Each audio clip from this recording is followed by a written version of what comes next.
Hello everybody. So today I'm going to talk a bit of cricket. There's the Champions Trophy coming up in a few hours. It starts at 8 o'clock Australian time. It's now 11:30 in the morning, so go 8.5 hours. It's only telecast in Australia on Amazon Prime, which in my experience is the worst broadcasters for live cricket because you can't pre-record it. You can watch it live, okay, but it's very complicated to get into it. And then if you want to watch the matches, sure, they're there forever. And yes, you can rewind through them a bit annoyingly, but it's just really bad. There's no preview or anything. So the best ones, in my opinion, at the moment is Fox Cricket, which is on Fox Sports, Foxtel.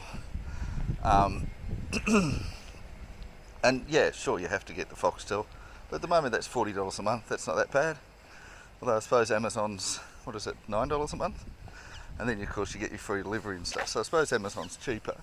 Like if you didn't have either and you were going to get it. But yeah, I've had a lot of problem with Amazon. Because the old days of Channel 9's Wide World of Sports was fantastic.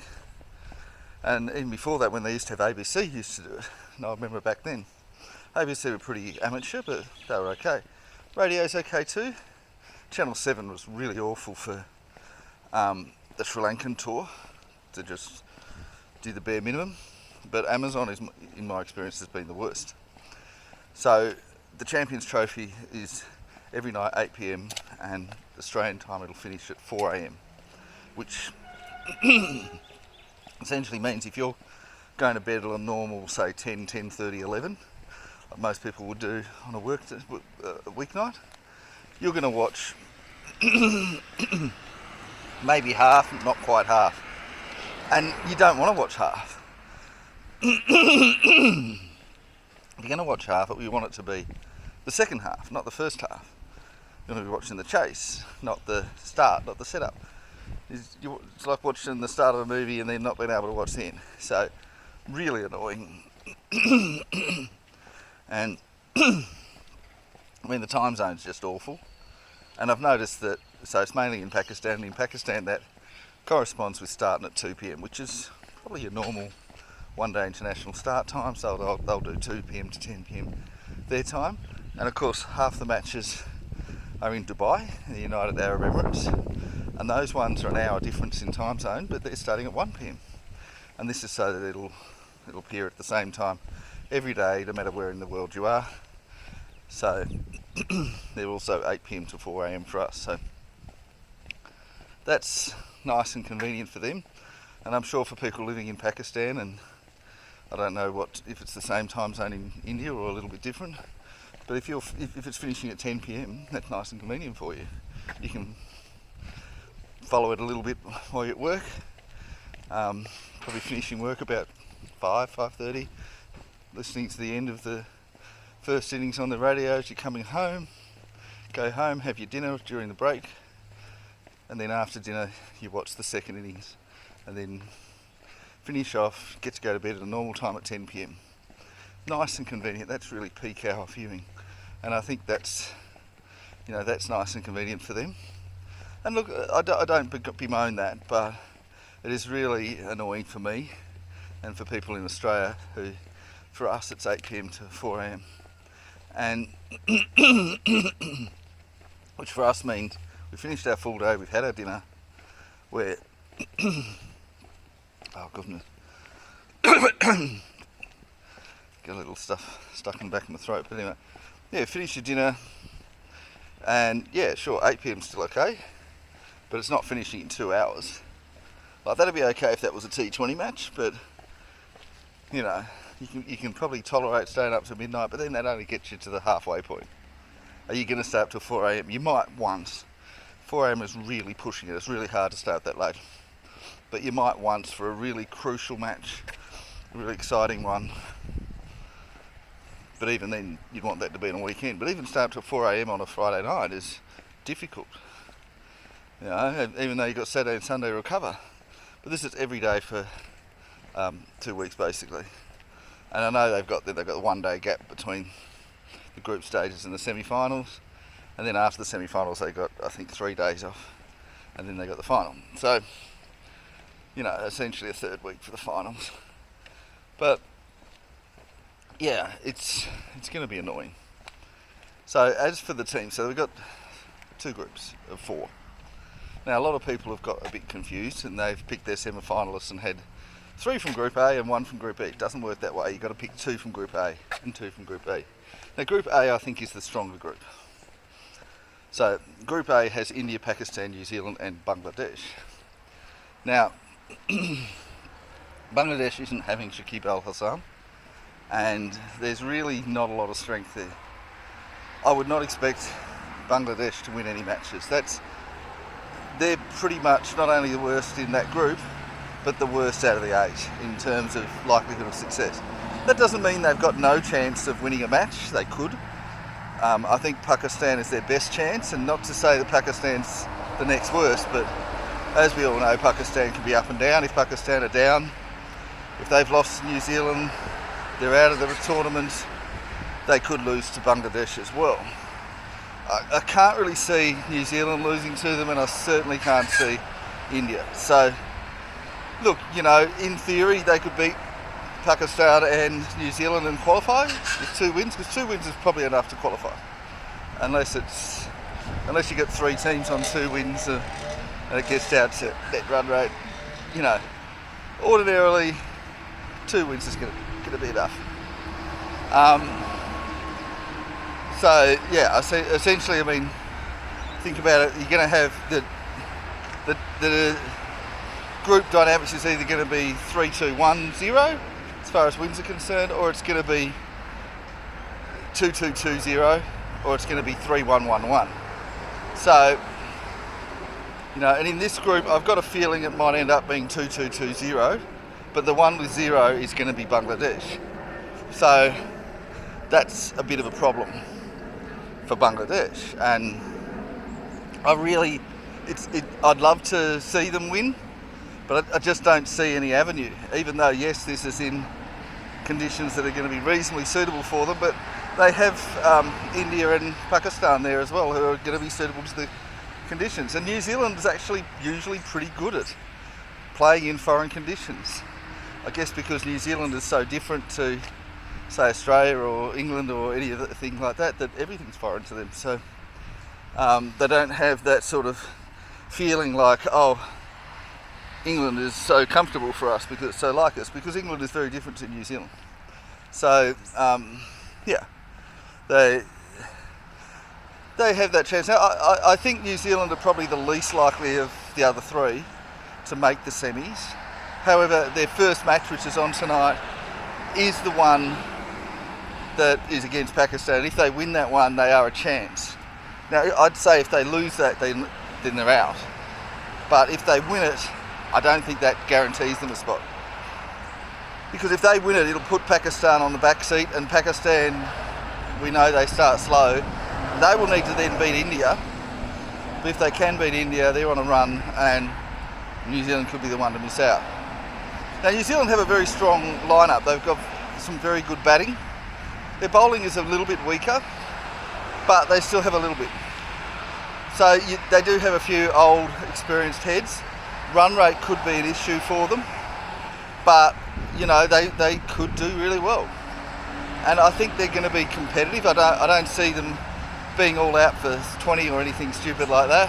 I think they're going to push teams to the end, but I also don't see them winning huge amounts.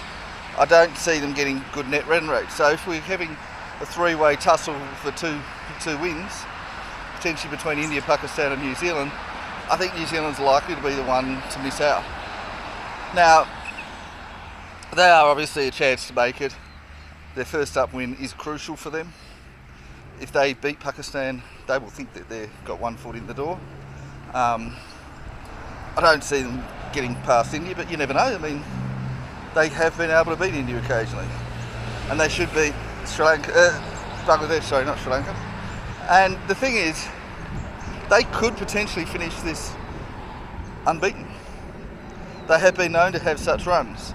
Of course, if they do, then they tend to fall apart at the end. And they are the team that often makes it to the semi-finals. Now, I know we talk about South Africa crumbling, but New Zealand do too.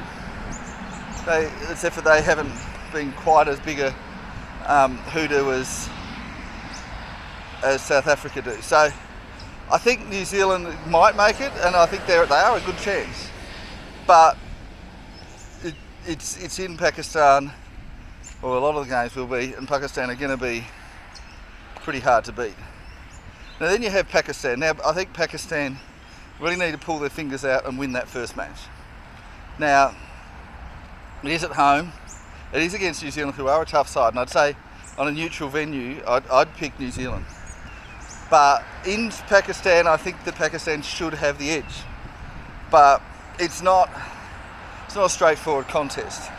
I don't think you can say, oh look, definitely Pakistan will win 10 times out of 10 or 9 times out of 10.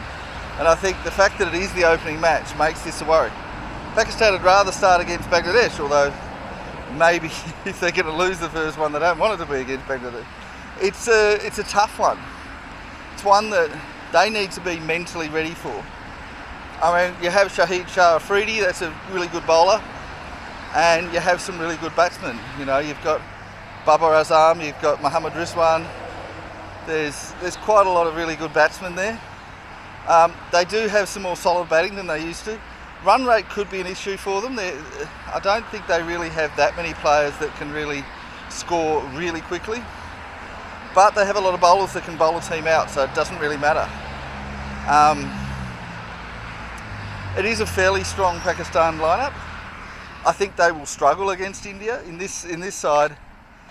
In this group, I think India are too much for them. Now, if this was played in Pakistan, I'd give them a chance, but India have complained to the ICC and said, hey, we're not travelling to Pakistan. So that one is going to be held in the United Arab Emirates. Lucky India gets such power.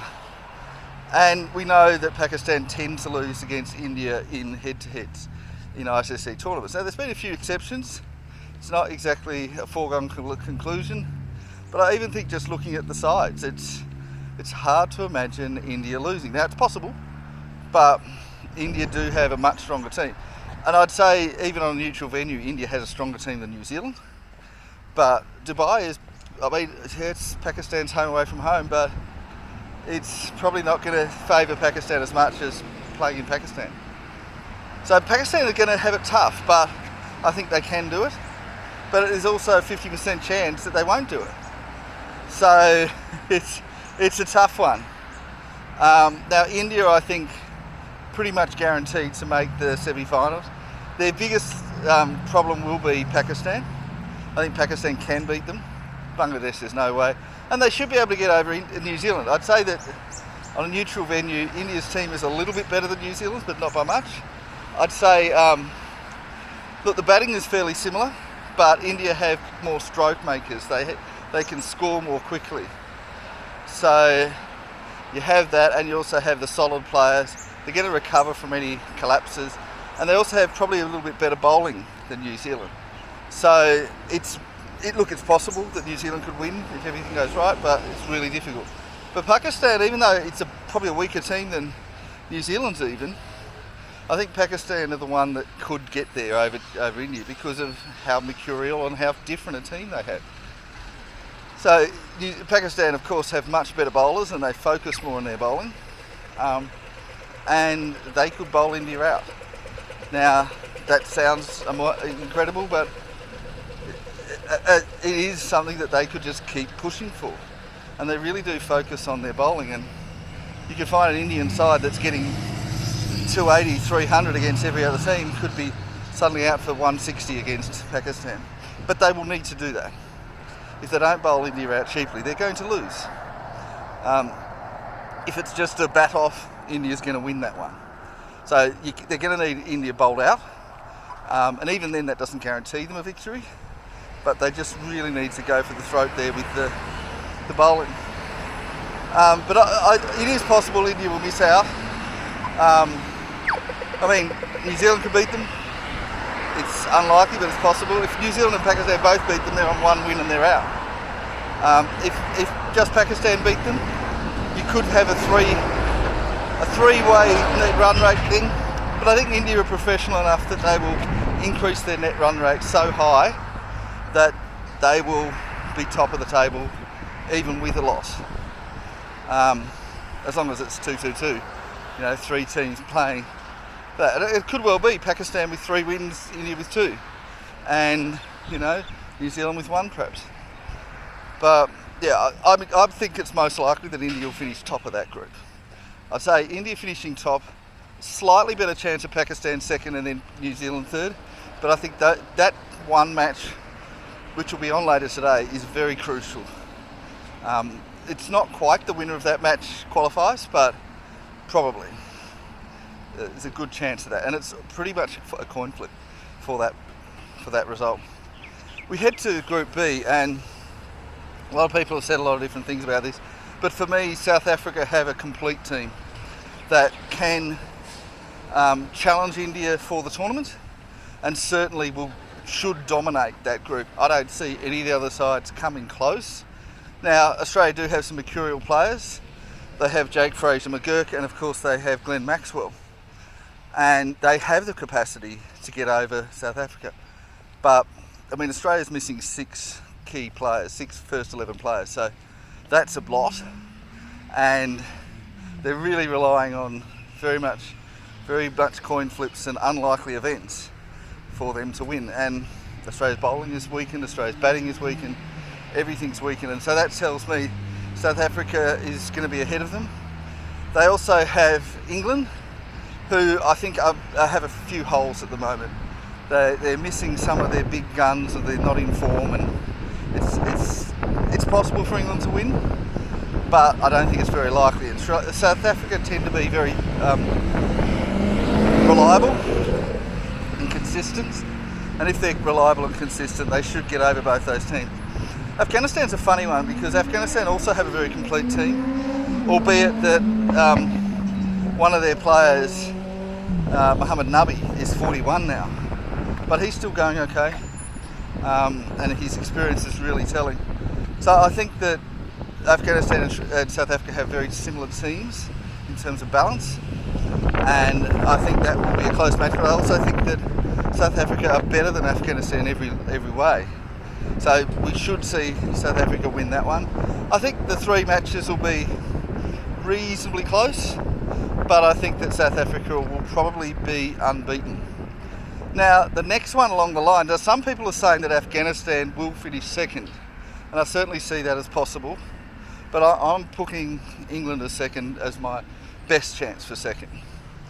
Now, I know that I said they have a few holes, but they also have some really powerful batting, and some bowlers that can restrict or can just tear a team apart, and they have a lot of backups. And so, yes, there's some problems. Yes, they're a bit inconsistent. Yes, they're lacking a bit in confidence, but they also have the power to get them there, and they are a very strong lineup. So, I don't think it's likely that England will beat South Africa, but I think that they should be able to get past Australia. But then again, Australia are a bit of a hoodoo team for England, and there is a chance that Australia, even a weakened Australia, could get past England by almost, just pressuring them to lose. And the other one is Afghanistan. I think that Afghanistan have a more complete team than England at the moment, but England also have a more powerful team. Now, it could be a close contest, but I see England getting over the line with that one. And they should qualify in second spot. Now, Afghanistan probably are the 3rd team in this group, and that's quite incredible to say when you've got Australia there. And I'm Australian, but I think it's unlikely that Australia will make it. Now, Afghanistan almost beat Australia in the World Cup, and I think that this could be the one where they do get over the line against Australia. Now, it's not a guarantee, and I think it will be a big deal. They could also get over the line against England, as I see that England do have holes, but again, England's best are better than Afghanistan's best, but their worst is worse. So it's a tough one. I think Afghanistan will have 2 very close matches against both Australia and England. I think they're probably going to lose to England and beat Australia, and I don't see them getting past South Africa. I think that'll be a close match too. So I'm seeing Afghanistan probably finishing 3rd, but it's not a guarantee. I also think it's actually reasonably likely that we'll have 3-1-1-1. In other words, we'll have South Africa unbeaten with 3 wins, and the other 3 teams all having 1 win and 2 losses. Now that scenario could, for example, be that England beats Afghanistan, Afghanistan beat Australia, and Australia beat England. So if that's the case, net run rate will be an issue, and in that case I see England probably winning in second spot with the net run rate, with Afghanistan third and Australia last. But it is a very close one, and I don't see a big difference between those 3 teams.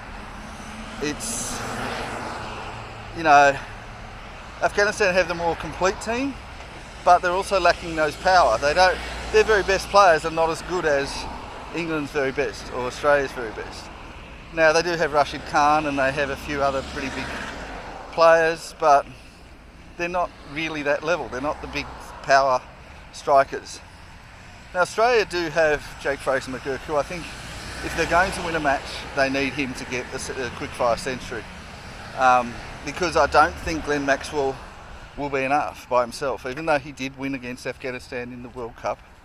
I think, seeing how many players are missing, we're going to need Jake Fraser-McGurk to fight. Now he's not going to fire very often, but let's say they play 3 matches, he fires once, that's 1 win for Australia. And then there is that chance it'll be 3-1-1, 3-1-1-1.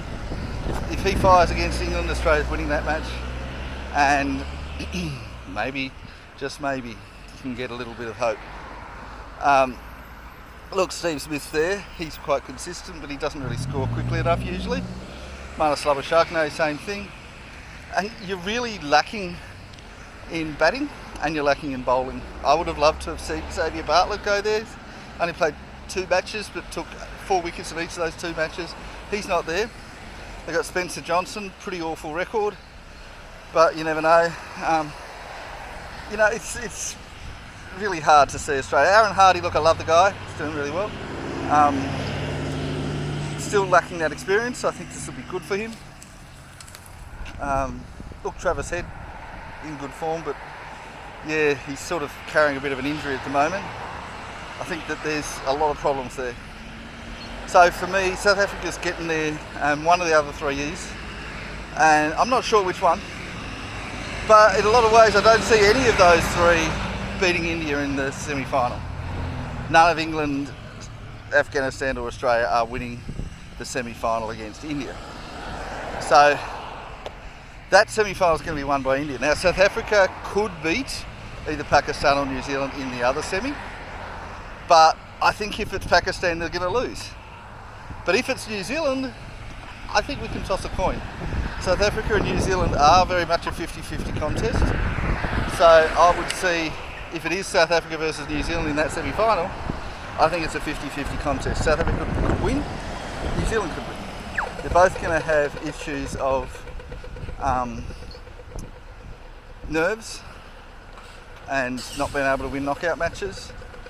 But if it's against Pakistan, I think Pakistan will just have so much momentum that they'll win. I don't see South Africa getting over the top of Pakistan. So that leaves us with India in the final against 3 potential opponents, those 3 being South Africa, Pakistan and New Zealand. Now I think if it's either South Africa or New Zealand, India's going to walk home with that. But if it's Pakistan, I think Pakistan's going to win.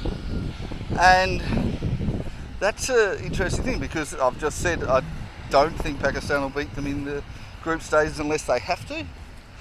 But in the final, I think they will. It's an interesting thing, but yeah.